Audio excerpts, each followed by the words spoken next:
momento de adoração. Você que nos acompanha pelas redes sociais, seja muito bem-vindo, permaneça aqui conosco nesse momento em que iremos cantar juntos o hino Ele é Exaltado. Vamos cantar com todo fervor, vamos permanecer sentados.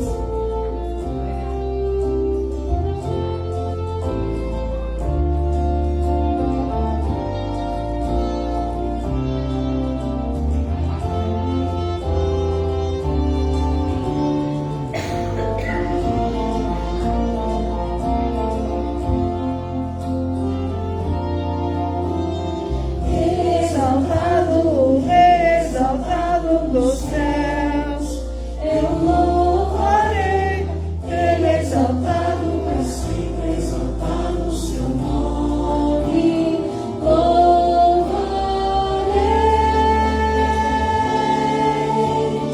Ele é o Senhor, soberano vai sempre reinar, terra e céus, glorificam seu santo.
E nesse momento deve ser adorado por nós. Vamos cantar a música Vamos Adorar.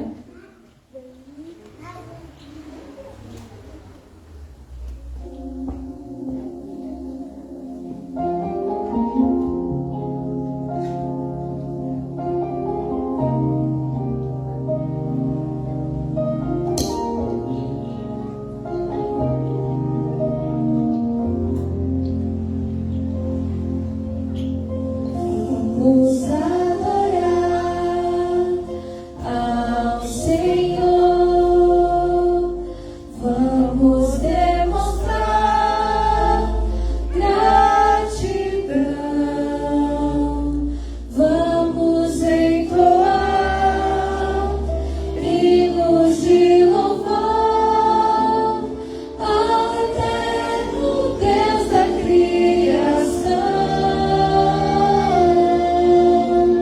Que possamos ter nosso ser pronto para ouvir sua voz, que Jesus nos dê muito mais poder, que outros vejam que Ele vive em nós.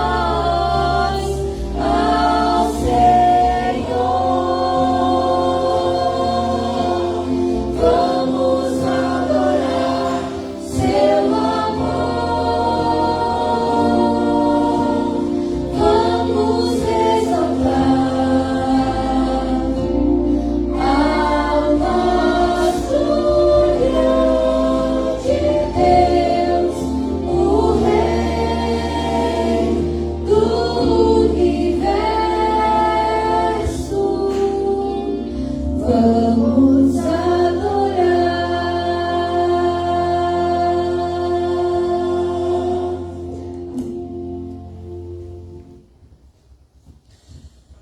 Quero convidar você nesse momento para que nós juntos possamos orar ao Senhor, assim como você está, feche seus olhos.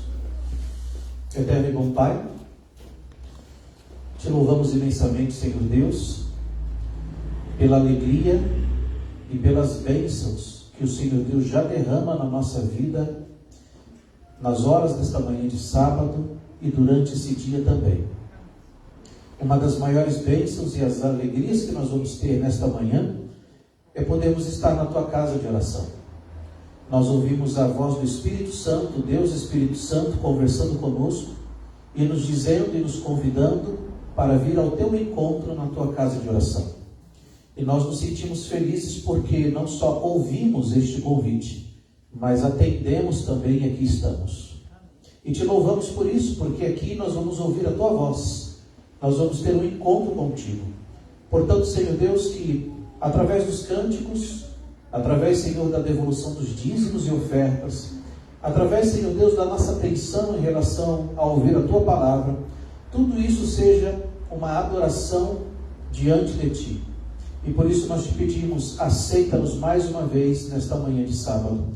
E é em nome de Jesus, do teu Filho amado, que nós oramos, te louvamos e já te agradecemos. Amém, Senhor. Amém.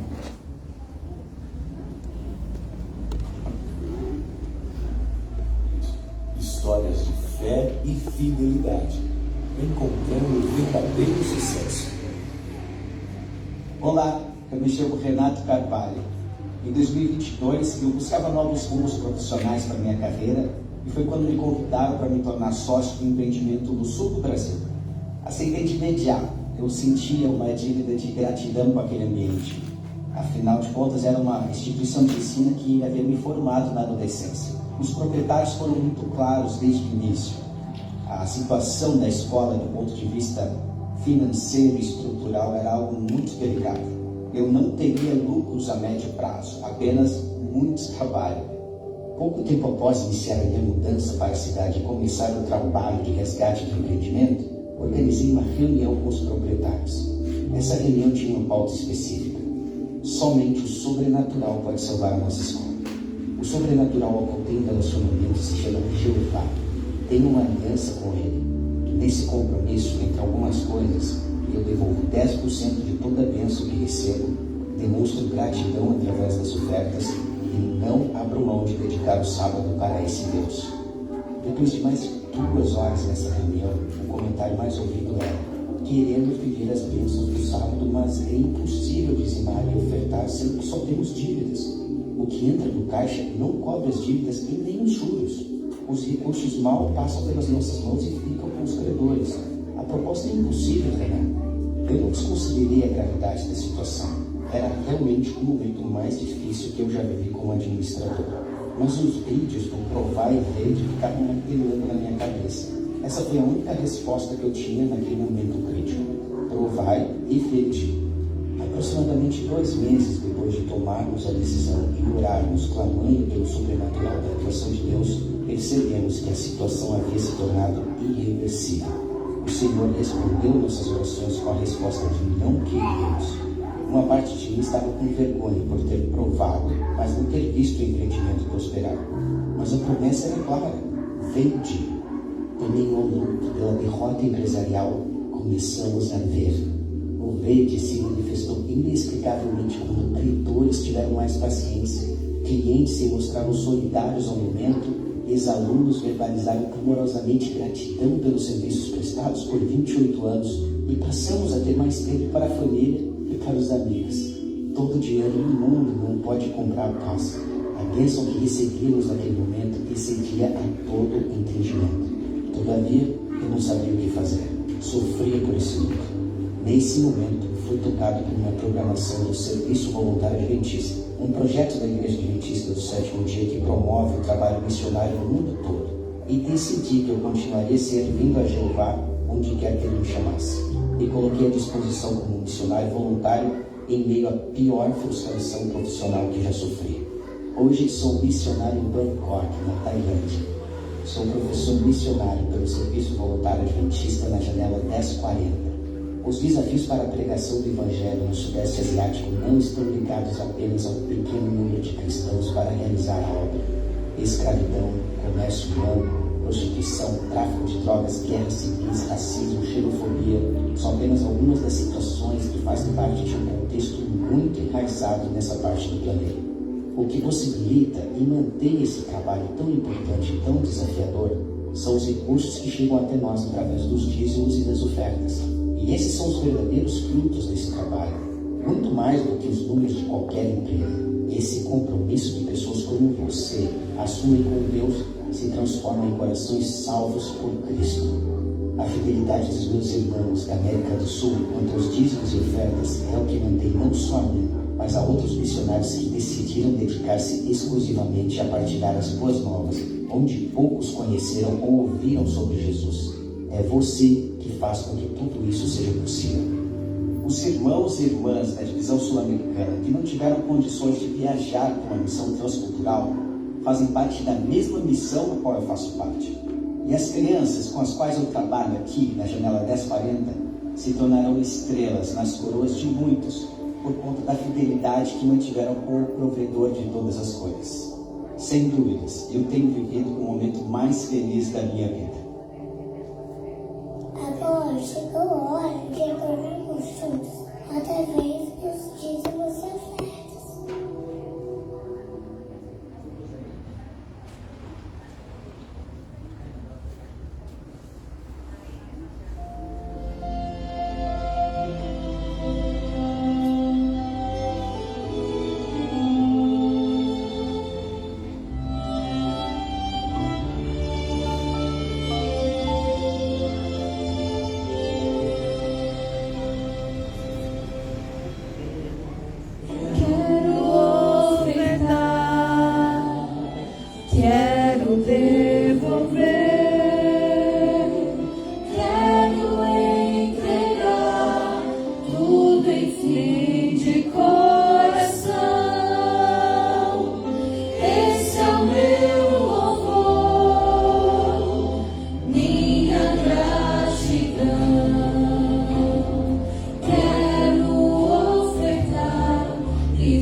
Pai querido, nosso Deus maravilhoso, nosso Deus amoroso, muito obrigado, Senhor, porque até aqui o Senhor nos ajudou. Aceita nossas mãos de ofertas, Senhor, que elas, nas tuas mãos, se multipliquem para ajudar aqueles que ainda não te conhecem. Fica conosco, em nome de Jesus. Amém.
Bom sábado, crianças.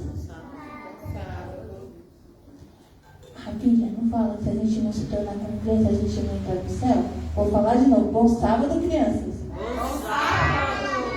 As crianças grandes responderam. Que bom. Maravilha. Vamos à nossa história de hoje? Nossa história de hoje está maravilhosa. Primeira coisa que eu quero mostrar para vocês é essa coroa. Alguém sabe de quem pertence a essa coroa? Sim, é de um rei. Nossa história é sobre um rei. Não, não é sobre Salomão. Alguém tem mais uma ideia, um palpite de quem é essa história? Não.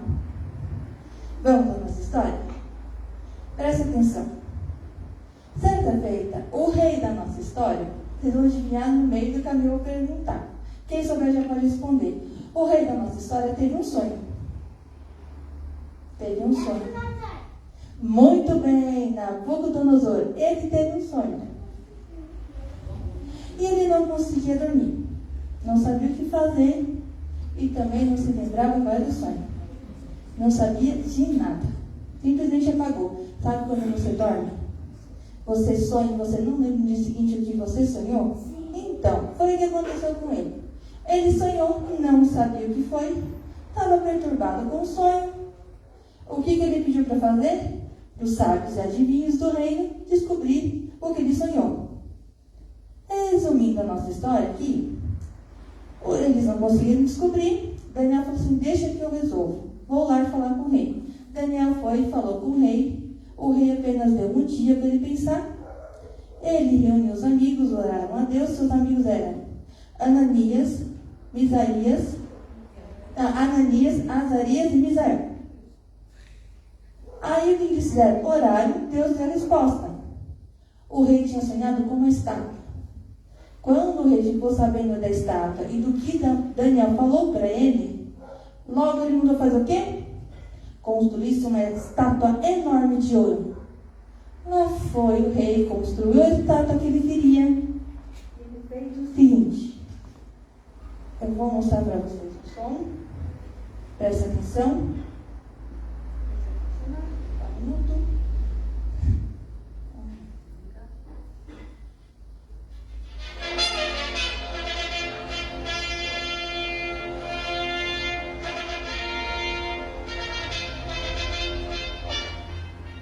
Neste momento, todos os sátrapas do rei, com suas trombetas, convocaram a nação inteira.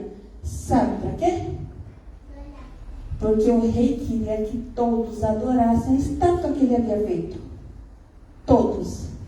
Então estavam todos lá, perante a estátua, perante o rei, e o rei falou o seguinte: vocês vão adorar a estátua que eu fiz.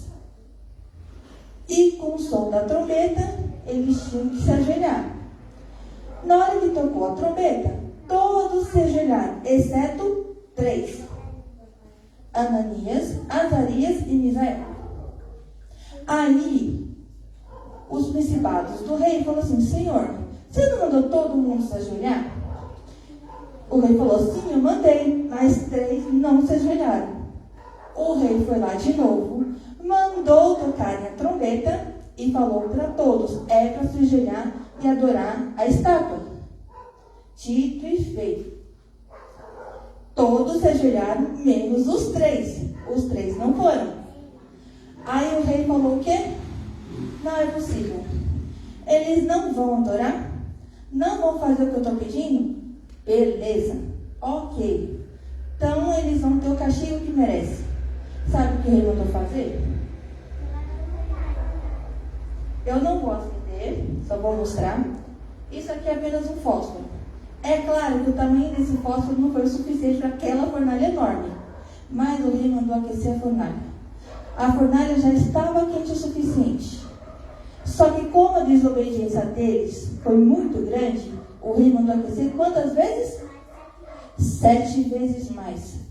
Quem levou os 3 companheiros de Daniel para lá e quem abriu as portas, na hora de ficar não tinha mais o que fazer, que era muito grande, muito quente o fogo, não resistiram. Então lá foi os 3 para a fornalha dentro.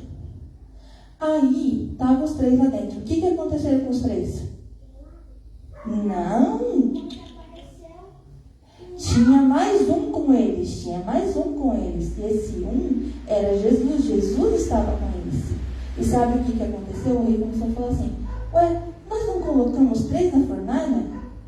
Aí os seus companheiros: sim, nós colocamos 3, o senhor mandou. Como eu enxergo 4? O rei ficou boquiaberto. O rei ficou assim, pensando: gente, eu mandei 3, agora tem 4? Tem coisa errada aí. Aí o que o rei mandou fazer? Pediu para sair fora. Pediu para todo mundo vir para fora. Saíram. Suas roupas estavam inteiras. Seus sapatos, suas sandálias estavam intactas. Seus cabelos não tinham cheiro de fumaça. Não tinha acontecido nada. Jesus estava com eles.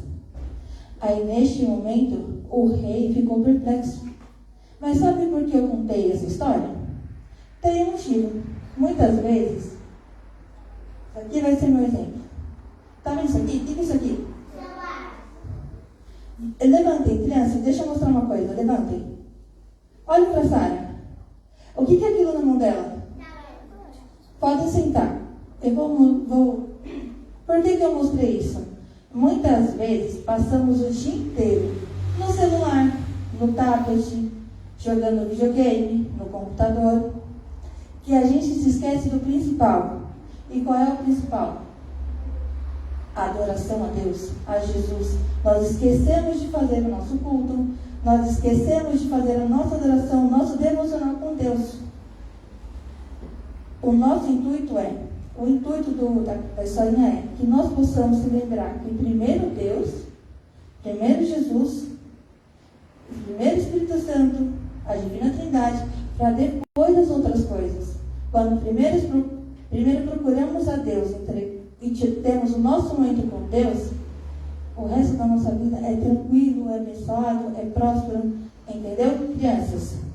Primeiro Deus, depois as outras coisas, ok?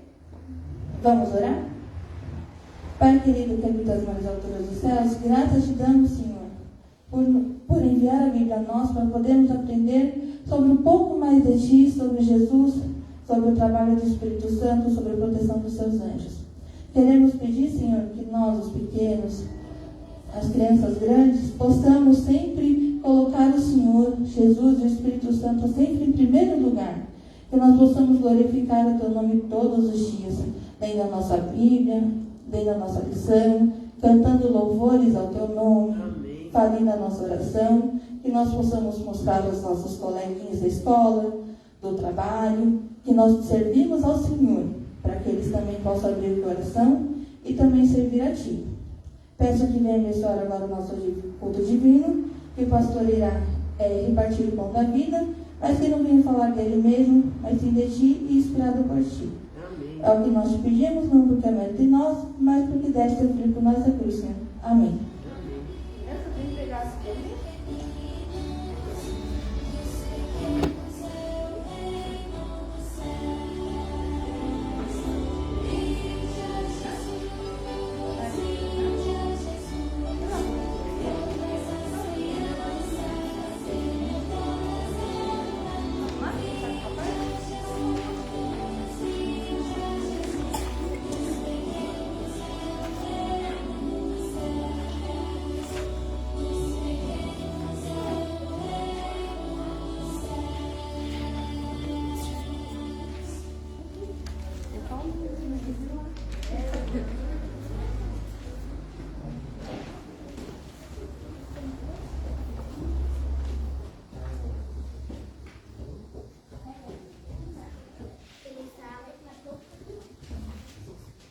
Feliz sábado.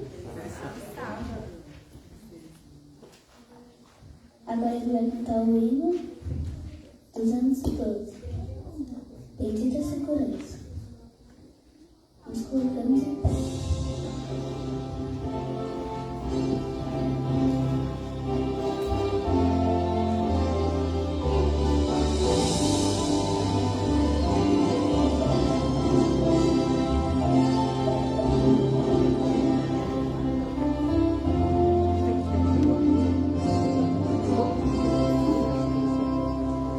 Segurança.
vamos nos ajoelhar para falar com Deus. Pai querido, Pai bendito, nós te agradecemos, Senhor, pela oportunidade que nós temos de estar aqui na sua santa casa. No lugar onde podemos te adorar e bendizer o seu nome. Obrigado pela liberdade que ainda temos de fazer isso. Amém. Pai querido, pedimos perdão pelas nossas falhas, pelos nossos pecados. Por favor, Senhor, pedimos que o Senhor nos renove, nos dê um coração puro e nos ajude, Senhor, a nos desprender desse mundo cheio de pecados, Senhor. Nos ajude nessa caminhada rumo ao céu, que não é fácil. Nós temos nossas dificuldades, fraquezas, mas o Senhor morreu por nós, morreu por nossos pecados, Senhor. Nós pedimos a sua força e amparo nesse momento.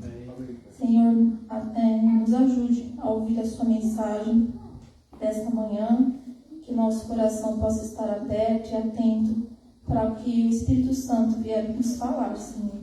Use o pastor nesse momento, e nós pedimos essas bênçãos sem mérito algum, mas confiando no seu Filho amado Jesus. Amém.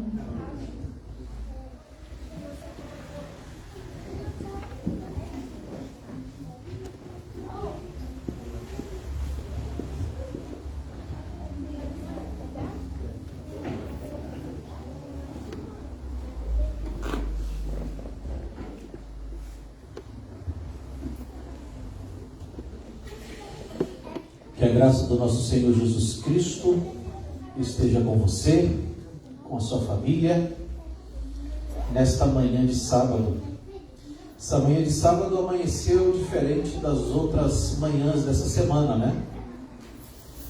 Fazia tempo que eu não via em São Paulo, quando eu abri a janela, umas 6 horas da manhã mais ou menos, 6 e pouquinho, que ainda 6 estava escuro, mas fazia tempo que eu não via uma neblina tão forte na cidade de São Paulo.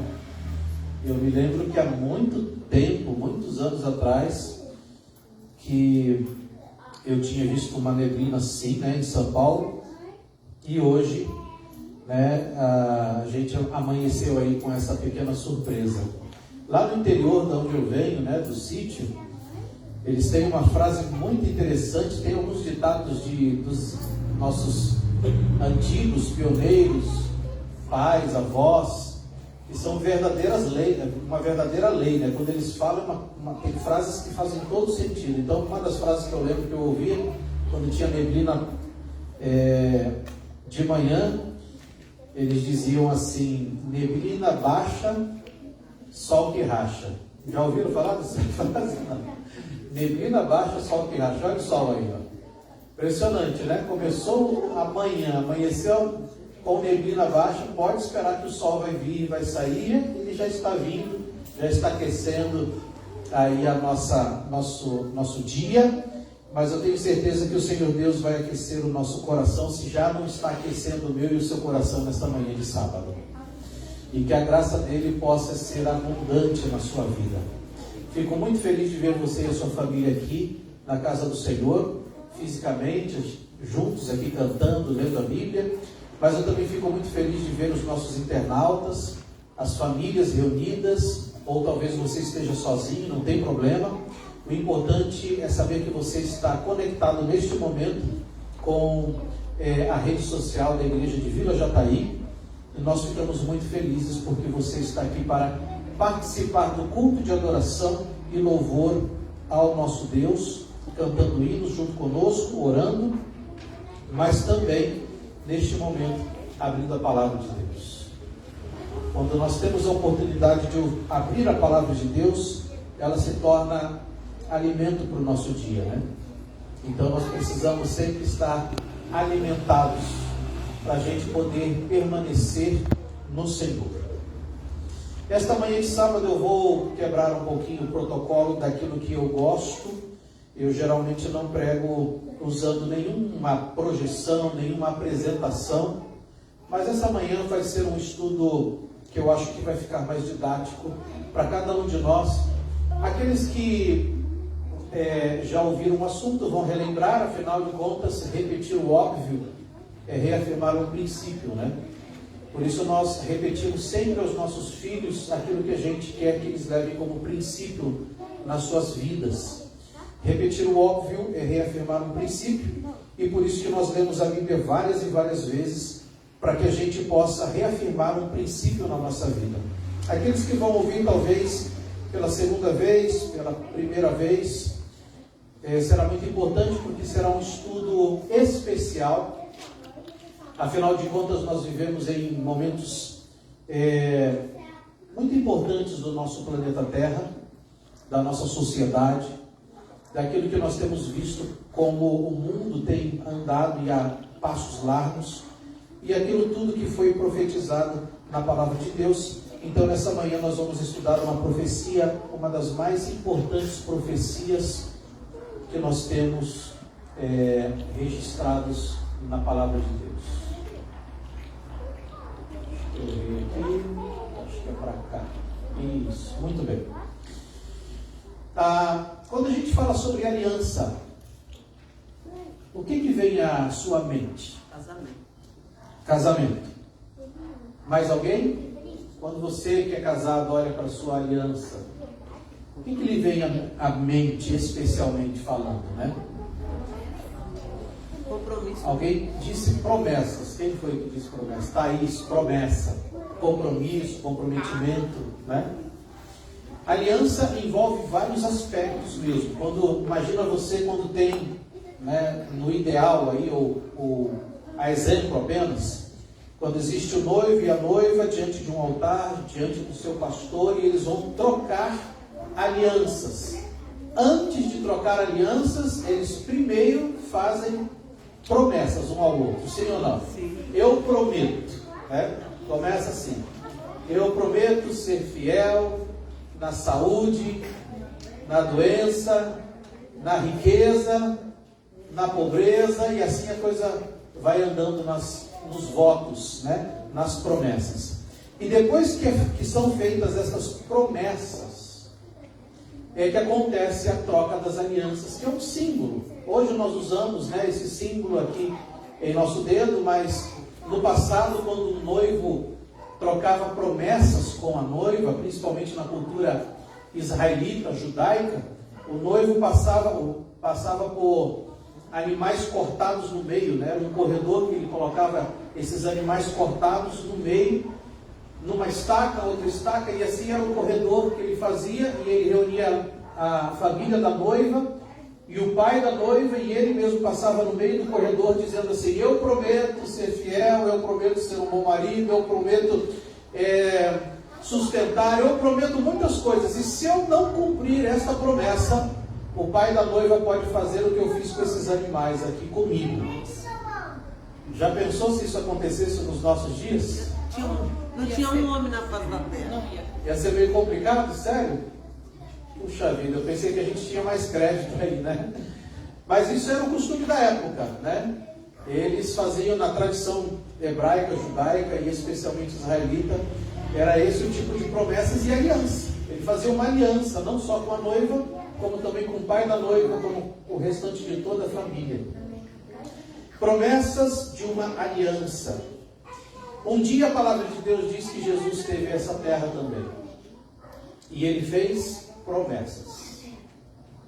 E com essas promessas ele estava dizendo para nós, como símbolo do noivo desta igreja, que ele cumpriria cada promessa que ele fez. Se existe alguém ou um ser que pode realmente cumprir promessas, este quem é? É Deus. Nós, como seres humanos, gostamos até de fazer promessas. Até estamos vivendo daqui a pouquinho um tempo aí que se chamam eleições, né? E muitas promessas são feitas. Mas nós conseguimos cumprir as promessas que nós fazemos? Eu me lembro que quando eu trabalhava no Rio de Janeiro como pastor, eu trabalhava na época no escritório da igreja, e o escritório é avassalador. É uma agenda assim surreal. Eu só tinha sexta-feira à tarde para ficar mais de folga, então eu não imaginava a hora de sair meio-dia do escritório e ir para casa para poder descansar um pouquinho, né? Porque sábado já começa, domingo, etc. e tal. Nesse dia eu me lembro que o Davi ainda era de cobra, mas a Sofia e o Vitor, para aqueles que conhecem os meus filhos, eu tenho 3 filhos, uma de 14 anos, outro de 11 anos e outro de 8 anos. mas na época só a Sophie e o Vitor já tinham uma idade de conhecer algumas coisas, né? E eu lembro que quando eu cheguei em casa, eles estavam com uma novidade para contar para o pai. E qual era a novidade para contar para o pai? Pai, aqui no condomínio, eles construíram um novo escorregador e um novo balanço. E nós gostaríamos muito, pai, mas muito, de conhecer esse novo parque. Mas pai e mãe, quando chegam cansados do trabalho em casa, o que eles querem? O que eles querem saber de fazer, né? Eles querem ficar quietinhos, às vezes, na frente de uma televisão, ou dormir, né? Ou ficar em paz, assim, num momento mais de tranquilidade. E eu não tinha nem almoçado naquele dia. Eu lembro que eu cheguei para almoçar em casa e eu disse, vamos ver. E aí, quando estava almoçando, eles sentaram um do meu lado, outro do outro, olhando com aqueles olhinhos de criança brilhando e com um pedido que eles nem precisavam falar por causa da sua expressão. Pai, leva no parquinho. E eu disse assim para eles, olha, papai vai prometer levar vocês no parquinho, mas vamos fazer o seguinte, deixa o papai almoçar. Depois que o papai almoçar, o papai vai dar uma deitadinha para dar uma cochilada. Depois dessa cochilada, nós vamos no parquinho. Era dentro do condomínio, 100 passos, talvez menos. Tudo bem? Tudo bem. Então eu fui, subi, deitei e eles vieram atrás, né? Sabe como é criança, né? Vem atrás e um sentou do lado do outro, escorado com as costas na parede, a cama aqui, e eles sentados com a costa na parede, e eu ouvi eles sussurrando, porque, né, mesmo que eles quisessem fazer silêncio, começaram a sussurrar e conversar um com o outro. E o Vitor dizia assim para a Sophie, Sophie, eu acho que o papai não vai levar a gente no parquinho. Aí a Sophie falou assim, vai sim. Aí ele falou assim, mas o papai está dormindo demais. Não tinha nem acabado de deitar, né? Aí a Sophie falou assim, talvez ele não leve. Mas o Vitor falou assim, mas ele prometeu. Ele fez uma promessa. E a Sophie, em contrapartida, muito mais madura, entendendo algumas coisas, ela disse, mas você não sabe, Vitor, que nem tudo que os adultos prometem, eles cumprem. Foi na hora que eu dei um pulo na cama e disse, vamos no barquinho! Para cumprir a promessa. E fui, e balancei 1000 vezes um, o outro escorregou 10.000 vezes, e volta mais 1000 vezes e mais 10.000 vezes. Mas o mais maravilhoso é que quando eu voltei no parquinho com eles segurando a mão um do outro, eu disse assim, o papai cumpriu a promessa? E aí eles disseram, eu olhei no olhinho deles brilhando, né? Pai, o Senhor cumpriu a promessa, nós estamos tão felizes porque o Senhor cumpriu a promessa. Um parquinho, né? Um dia Jesus esteve nessa terra e ele fez uma promessa muito especial para nós. Qual foi? Ele falou que um dia ele voltaria para nos buscar. Essa é uma promessa que não pode ser quebrada. Porque, diferente de mim, que sou um pai terreno, Deus é um Deus que não falha. Ele não mente. Ele não promete as coisas para não cumprir. Afinal de contas, inclusive, a Débora contou uma historinha aqui que falou sobre o rei Nabucodonosor e um sonho que esse rei teve, que cumpriu, ou falou, ou descreveu uma profecia. E essa profecia, logicamente, os adultos aqui, a maioria de nós conhecemos, estava representada por uma estátua.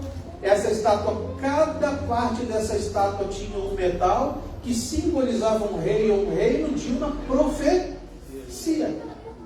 E essa profecia, na verdade, era o cumprimento de toda a história que Deus estava mostrando a Daniel a partir de Daniel, a partir de Nabucodonosor. E o mais interessante, essa profecia se cumpriu ao pé da letra, sim ou não? Deus cumpriu essa profecia ao pé da letra a ponto de ele comprovar isso através da história. Não foi só apenas da história bíblica, mas Deus cumpriu através da história mundial. Se você vai a qualquer biblioteca no mundo, e você vai, bom, não precisa ir mais à biblioteca, né? Eu falei que nem os antigos agora, né? Mas se você vai a Wikipédia, Google, dá um Google, como diz os jovens, dá um Google e pesquisa a história desde Nabucodonosor, Babilônia até os nossos dias, a história vai contar. Os historiadores vão registrar aquilo que a Bíblia já tinha falado, ou as promessas de Deus para nós há muito tempo atrás, né? Que foram sendo cumpridas. Mas há uma promessa muito bonita que essa eu gostaria de compartilhar com vocês através da palavra de Deus. E eu gostaria de te convidar agora nesse momento, você que está em casa, você que está presencial, para nós juntos relembrarmos esta promessa que se tornou uma aliança. Está em Mateus capítulo 24. Se você tem a sua Bíblia física ou eletrônica, através do celular, ou através do iPad, ou você que está no computador, Mateus capítulo 24, versículo 4 em diante. Vamos ler do 3 em diante.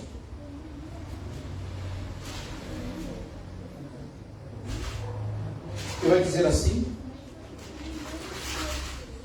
bom, Jesus estava no Monte das Oliveiras, estava sentado, quando se aproximaram dele os discípulos em particular, e lhe disseram, ou lhe perguntaram, ou lhe pediram: Senhor, dize-nos quando sucederão estas coisas, e que sinal haverá da tua vinda e da consumação do céu.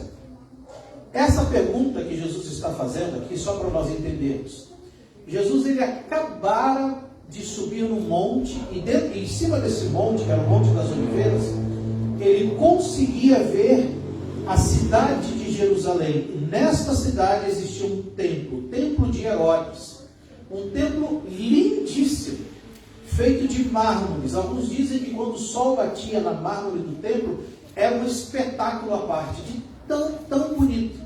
E os discípulos, ao verem que Jesus estava olhando para esse templo, disseram para Jesus: olha, Senhor, ou Jesus, que magnífico essa estrutura, esse templo. É como se eles estivessem dizendo assim para Jesus: está vendo como nós somos poderosos? Olha o que nós construímos em nome de Deus. Aqui há uma representação da força da religiosidade.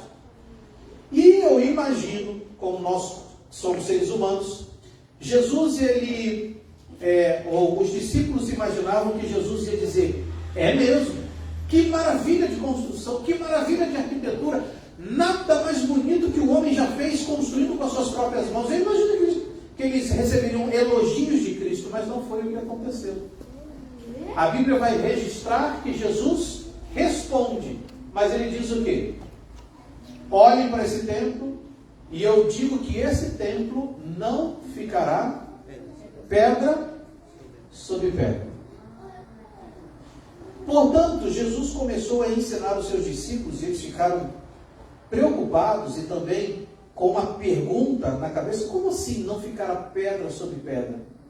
E Jesus começa a ensiná-los dizendo: olha, há uma profecia, e essa profecia que Jesus está ensinando em Mateus capítulo 24 vai nos dizer que ela vai acontecer em duas etapas, dois tempos. É como se fosse uma partida de futebol, primeiro tempo, depois o segundo tempo. O primeiro tempo acontecerá ainda na geografia, no período em que esse templo está construído. E esse dia chegará. É uma profecia que eu estou avisando para vocês, que ela acontecerá. Mas o segundo tempo dessa partida, nesse nosso mundo, ele acontecerá no futuro. E Jesus vai explicar. Por que nós sabemos disso? Logicamente porque o primeiro tempo dessa profecia, ela já aconteceu. O templo de Jerusalém já foi destruído, aquele templo que Jesus viu lá de Herodes. Um general chamado Tito veio com o Império Romano, cercou a cidade e destruiu completamente esse templo, matando muitos judeus, inclusive. Era uma guerra sangrenta. Por isso, nós entendemos que essa profecia já aconteceu em um primeiro momento. Mas Jesus, ele está mesclando duas profecias. Até porque nós sabemos disso, que no final do versículo 3, quando você leu na Bíblia, vai dizer que sinal haverá da tua vinda e da consumação do século? E aí Jesus começa a falar sobre um tempo. E este tempo não é mais do tempo dos discípulos do primeiro século, mas é o nosso tempo. É o noivo dizendo para as noivas agora e dizendo diante do altar as suas promessas. Essas promessas se tornam alianças. E essa aliança jamais pode ser quebrada. Essa promessa jamais pode ser quebrada. O noivo não vai mentir para a noiva. E ele vai dizer assim, versículo 4. E Jesus respondeu: vede que ninguém vos engane. Como é que está o nosso mundo hoje? Principalmente falando em termos espirituais. Todo mundo diz que tem a verdade. Quem é que tem a verdade? São os adventistas do sétimo dia? São outras denominações com as suas teologias e as suas filosofias?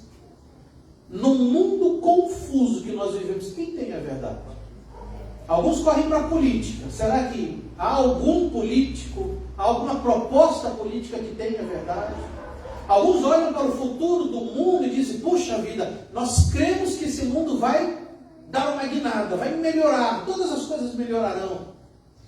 Bom, Jesus começa dizendo assim, vede que ninguém vos engane. Se existe um enganador, existe aqueles que falam a verdade. Versículo 5. Porque virão muitos em meu nome dizendo, eu sou Cristo, e enganarão a muitos. E certamente ouvireis falar de guerras e rumores de... De qual tempo Jesus está falando neste texto bíblico aqui, irmãos? Os discípulos estão perguntando quando será a consumação do século. Em outras palavras, eles estão perguntando quando será o fim do mundo. Quando terminará tudo? Quando acontecerá o encerramento da história deste planeta? Das coisas que estão acontecendo? É essa a pergunta que os discípulos estão fazendo. E Jesus está dizendo, quando estiver próximo a acontecer, que a história desse mundo vai ter um fim, algumas características serão muito claras. Uma delas, engano. Haverá engano por todas as partes. Homem enganando ao outro homem, e vamos incluir as mulheres também, né? Porque é importante. Mulheres enganando outras mulheres, homens enganando os outros homens, o ser humano se enganando assim, mas especialmente ele vai dizer sobre a questão religiosa, porque ele diz, muitos virão em meu nome. Então ele está falando em aspectos religiosos. Muitos dirão, eu tenho a verdade, eu sou Cristo, e enganarão a muitos. E aí ele vai dizendo, e a situação social, como estará? Certamente ouvirão falar de guerras e rumores de guerras. Vede, não vos assusteis. Guerra na Ucrânia. Aí vem o irmãozinho desesperado no WhatsApp do pastor. É o fim do mundo, pastor. Não vos. Aí muda um líder religioso. Aí vem outro irmãozinho desesperado. Não vos assusteis. Afinal de contas, quando nós ouvimos falar de guerras, rumores de guerras, essas mudanças de líderes religiosos, nós não podemos ficar desesperados ou assustados. Porque nós esperamos por uma profecia ser cumprida. Algumas situações que vão ser claras aqui nesse texto, elas precisam acontecer. Precisam acontecer para que a promessa do noivo, a aliança do noivo seja cumprida. Versículo 6, e certamente ouvireis de guerras e rumores de guerra, vede, não vos assusteis, porque é necessário assim acontecer, mas ainda não é o fim. Por que não é o fim? Alguém tem alguma ideia? Por que ainda não é o fim? A resposta é muito simples e muito bonita também. É como se, eu vou dar uma ilustração, talvez não seja a melhor, mas é como a mãe que avisa o filho dizendo assim: não coloca o dedinho aí no fogo porque você vai se... São avisos, são sinais, são dizendo assim: olha, vai acontecer se você colocar o seu dedo. Sinais. Jesus ou Deus está dando sinais, a Bíblia está mostrando sinais e dizendo assim: gente, olhem para a história da humanidade. Sempre existiram guerras no nosso mundo, sim ou não? Elas existem hoje, sim ou não? E elas sempre existirão, sim ou não? Sim, claro que sim. Enquanto existe ser humano, egoísta inclusive, vão acontecer guerras, conflitos, lutas.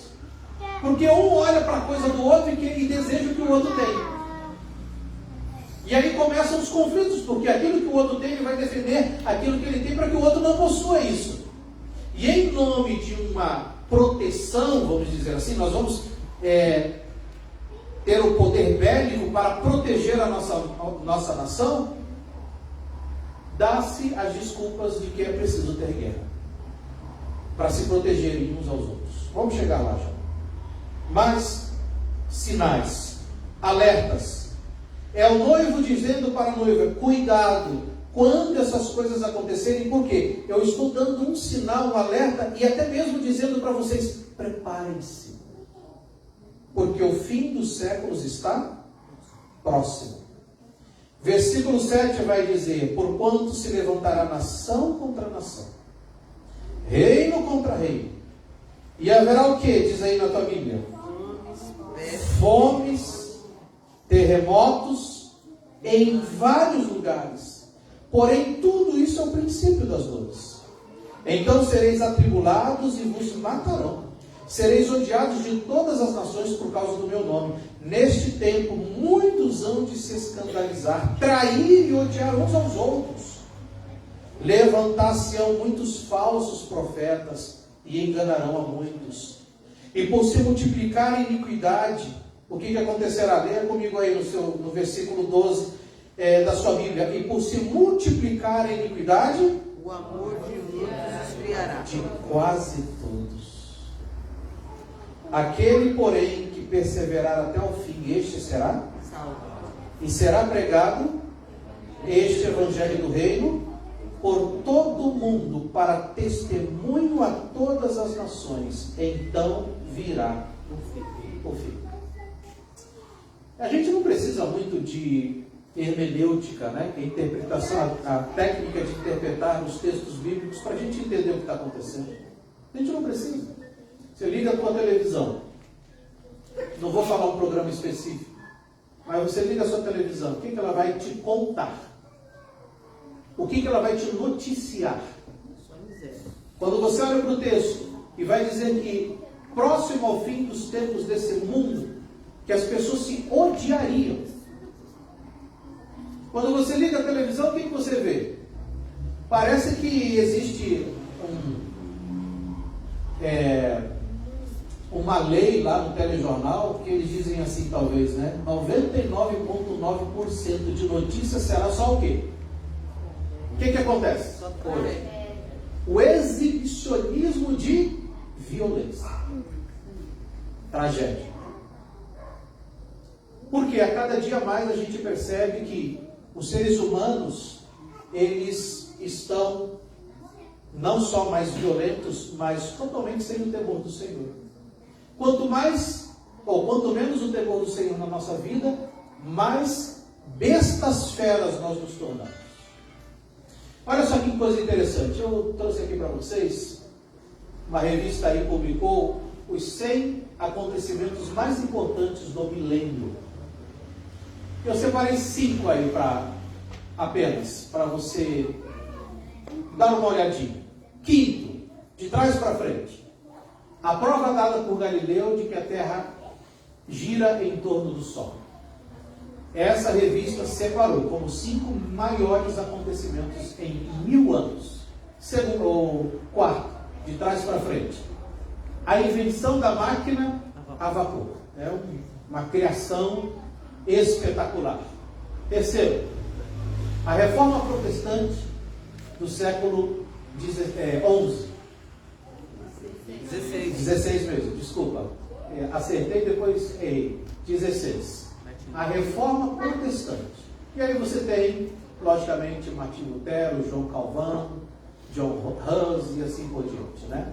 Como nós sabemos. Próximo, segundo lugar, a viagem de Colombo para as Américas. E em primeiro lugar, nós temos esta descoberta, vamos dizer assim, não só a invenção, mas a descoberta.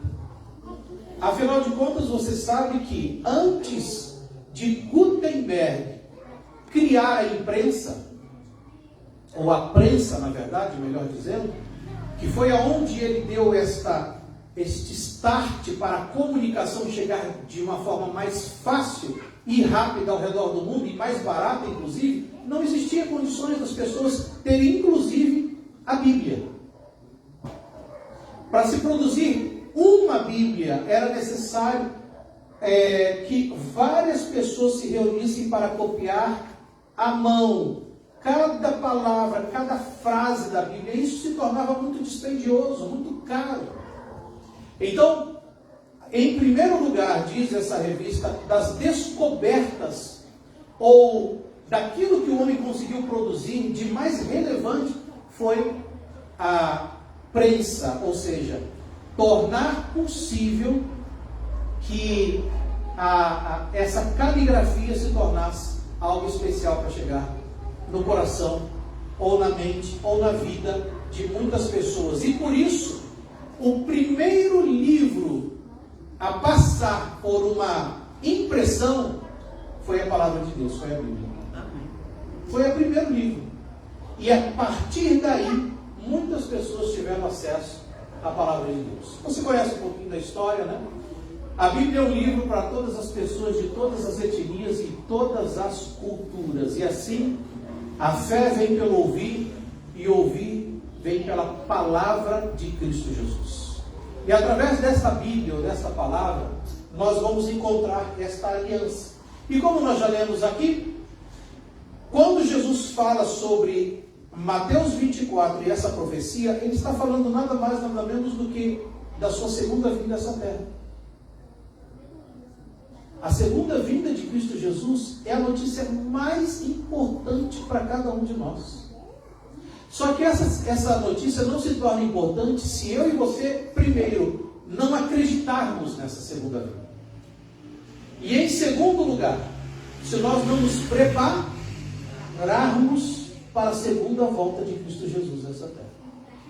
Todos os esforços que são necessários, Cristo fez. Há um texto em João 14 que diz: não se turbe o vosso coração.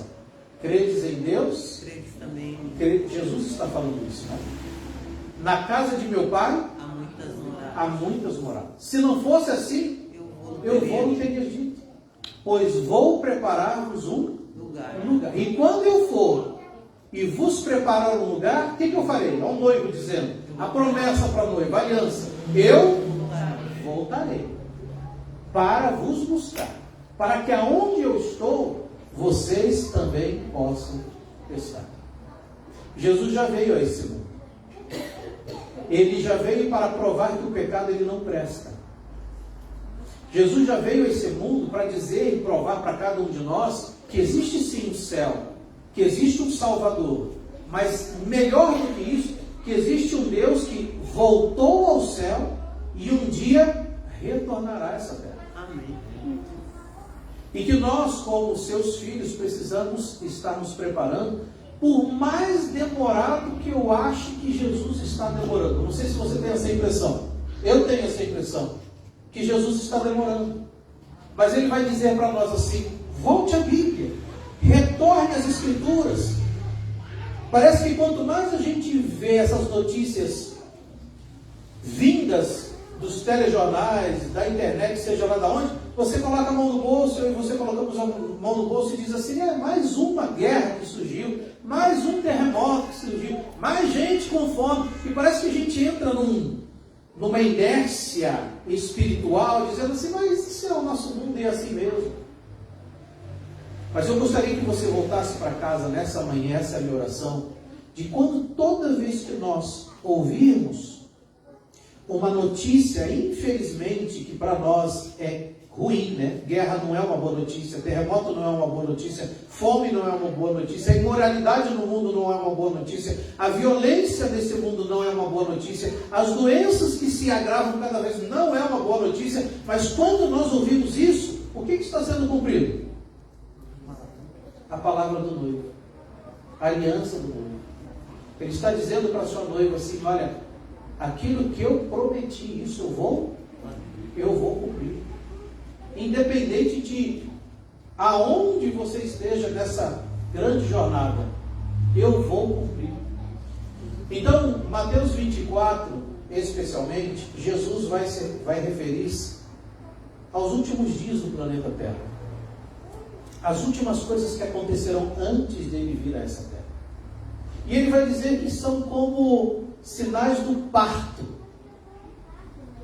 Eu não sei como é que é isso, Deus o livre saber também, nem quero saber, mas dizem que dor do parto é uma das dores mais terríveis que pode existir, é a dor do parto, né? Mas dizem que as contrações também, né, dão aquela... Então Jesus vai dizer, simbolizando, que cada evento que acontece no nosso mundo é como se fosse uma contração. Primeira contração chega, depois de alguns, eu não sou muito especialista nisso, mas de algum tempo chega a segunda. E qual é a lei da contração? Quanto mais a contração acontece, mais espaço de tempo para outra contração acontecer, assim que funciona? É ao contrário. Quanto mais uma contração acontece, menor se torna o intervalo de tempo. Quando Jesus vai dizer, em Mateus 24, que as coisas acontecerão, o fim do tempo está próximo, ele vai ilustrar como uma mulher que está dando à luz. As contrações vão anunciar que o menino, a criança, está muito próxima de vir, dependendo das contrações. E é isso que a gente vai ver nessa profecia, né, de Jesus, em particular, que ele vai dizendo para os seus discípulos. Nós não vamos ter muito tempo, e aqui está o texto original que nós acabamos de ler, né, de falar, né, sobre praticamente cada sinal desse. Já vimos sobre os terremotos, mas como é importante quando nós estudamos a Bíblia, né? Olha só, acredita-se que hoje 1/3 da população da Terra irá dormir nessa noite com fome, né? A gente precisa ser muito responsável em relação à alimentação. Quantas toneladas a gente não joga fora, né? Como a gente vê geralmente. E muitas pessoas, né, hoje vão estar dormindo, morrendo de fome. E as epidemias, então, né? A gente percebeu a fragilidade humana com o ano de 2020, quando o nosso mundo foi pego de surpresa, se é que podemos dizer assim, né? Sinais sociais, isso aqui a gente tem visto cada vez mais isso no nosso mundo de uma forma geral. A gente tem visto que a humanidade hoje não se respeita mais. A gente chegou a imaginar, muitas pessoas chegaram a dizer que depois das epidemias, que as pessoas se isolaram, não viam umas às outras, mas que depois disso, quando o mundo retornasse a ser mundo, a gente imaginava que o ser humano seria muito mais sensível à dor do outro ser humano. Mas o que nós podemos perceber e testemunhar é que foi totalmente ao contrário, né? Mas eu gostaria de terminar esta alusão mais uma vez ao que Jesus vem trazer para nós sobre a vida do Filho do Homem, no último versículo do capítulo 24 de Mateus. Versículo 14, ele vai dizer assim: e será pregado este evangelho do reino por todo o mundo, para testemunho a todas as nações. Então virá o fim. Quanto mais nós compartilharmos essa palavra com as pessoas, estudando a Bíblia, e mostrando para elas que a mensagem de Deus não é um terrorismo, pelo contrário. A mensagem de Deus, ela é conhecida por todos nós como as boas novas da salvação. Isso significa evangelho. Boas novas da salvação. Boas notícias. Nós estamos recebendo boas notícias. Quais são as boas notícias que nós recebemos? Que neste evangelho, nesta palavra, todos aqueles que estão estudando a Bíblia, aqueles que estão buscando, analisando, estudando, pesquisando, eles estão buscando e atraindo boas notícias para a sua própria vida. Porque neste livro, como João 8,32 vai dizer, né? E conhecereis a verdade vos... É neste livro que nós encontramos a verdadeira libertação. Nos tornarmos livres, felizes. Porque nós, quando percebemos a loucura do mundo, o caos que o mundo vai se configurando cada vez mais, passa ano, vem ano, a gente olha para trás, compara com o que nós vivemos hoje, tem a esperança de que esse mundo vai melhorar, mas parece que a cada ano a coisa vai piorando. Muitos se desesperam ao olhar para o futuro deste mundo. Mas quando nós olhamos para a palavra de Deus e a promessa do noivo e a aliança que o noivo fez com a gente pensa assim: não pode dar errado. Porque o noivo, ele está vindo. E ele está voltando para vir buscar a sua noiva, que somos eu e você. Amém. O Senhor Deus está voltando a passos largos. E ele está dizendo: vamos compartilhar essas boas novas da salvação com o maior número de pessoas que nós pudermos. Afinal de contas, queremos que todos juntos possamos um dia receber Jesus Cristo vindo nas nuvens dos céus. E como será maravilhoso quando Ele disser o teu nome e o meu nome naquele dia. Amém. A promessa é garantida. Porque aquele que as fez não pode falhar. Aquele que as fez não mente. Ele não ilude. Pelo contrário, ele já provou na sua palavra 99,9% de todas as profecias que foram prometidas. Estas Deus cumpriu. Não será a maior de todas que ele vai deixar de cumprir na nossa vida. Portanto, eu pergunto a você nesta manhã de sábado: quantos gostariam de mais uma vez, e você que está na internet conosco também, dizer ao Senhor Deus assim: Senhor, ó, eu conheço muito ou conheço pouco sobre as profecias do final dos tempos deste mundo, mas eu já ouvi falar que o Senhor Deus vai retornar a essa terra com poder e muita glória, com milhares e milhares de anjos, miríades e miríades de anjos, e o Senhor Deus vai vir para resgatar-nos dessa terra e renovar essa terra depois. Mas enquanto isso, o Senhor Deus vai nos levar para o céu, para nós reinarmos contigo durante 1000 anos. E quando terminar esses 1000 anos, nós voltaremos a essa terra para reinar contigo por todo sempre neste planeta Terra, mas agora renovado, restaurado. Eu serei uma nova pessoa, você será uma nova pessoa. Nós viveremos num novo reino com Cristo Jesus para todo sempre. E Senhor, eu gostaria de te dizer hoje, nesta igreja, não importa o quanto o Senhor demore, eu quero esperar e me preparar para essa promessa. Amém. Existe alguém que gostaria de levantar a sua mão dizendo: olha, eu gostaria de me levantar as mãos, na verdade, para essa promessa e confirmar mais uma vez que o Senhor Deus vem e não falha. Deixa eu orar por você. Eterno e bom Pai, Senhor, muito obrigado por tua palavra que não falha. Nós tivemos um rápido vislumbre daquilo que o Senhor Deus, através de Jesus Cristo, teu Filho amado, falou aos seus discípulos como uma promessa que aconteceria tanto nos dias deles, mas também no final dos tempos deste mundo. E nós queremos te dizer, Senhor Deus, como teus filhos, que nós queremos ter a fé necessária para aceitar esta mensagem na nossa vida. Não é uma mensagem, Senhor Deus, de ilusão, não é uma mensagem, Senhor Deus, de conto de fadas, apenas como se fosse um filme de ficção, porque a tua palavra é verdadeira e ela já foi provada e comprovada ao longo da história. E através disso, Senhor Deus, o Senhor nos prova, não precisava disso, mas o Senhor nos prova que o Senhor é Deus na história da humanidade, o Senhor é Deus na nossa vida e o Senhor será nosso Deus em definitivo quando formos morar contigo na eternidade.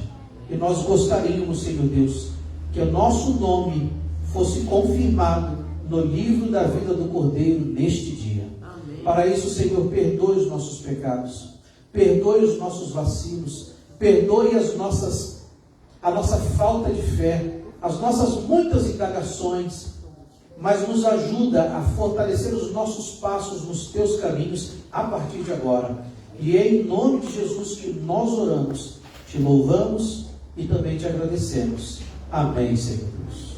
Amém.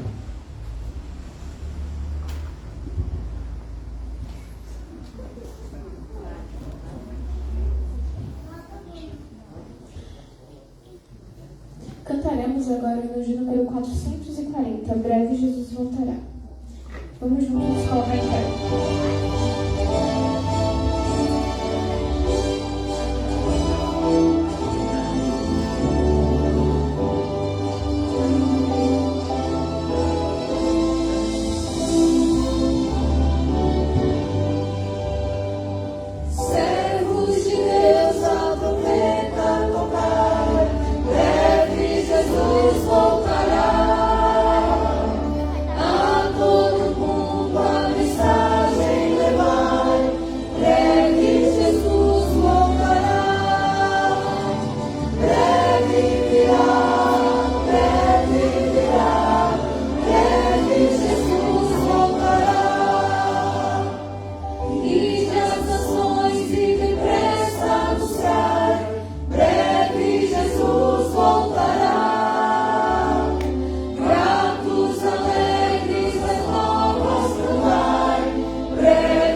Obrigado, Senhor, por tuas promessas.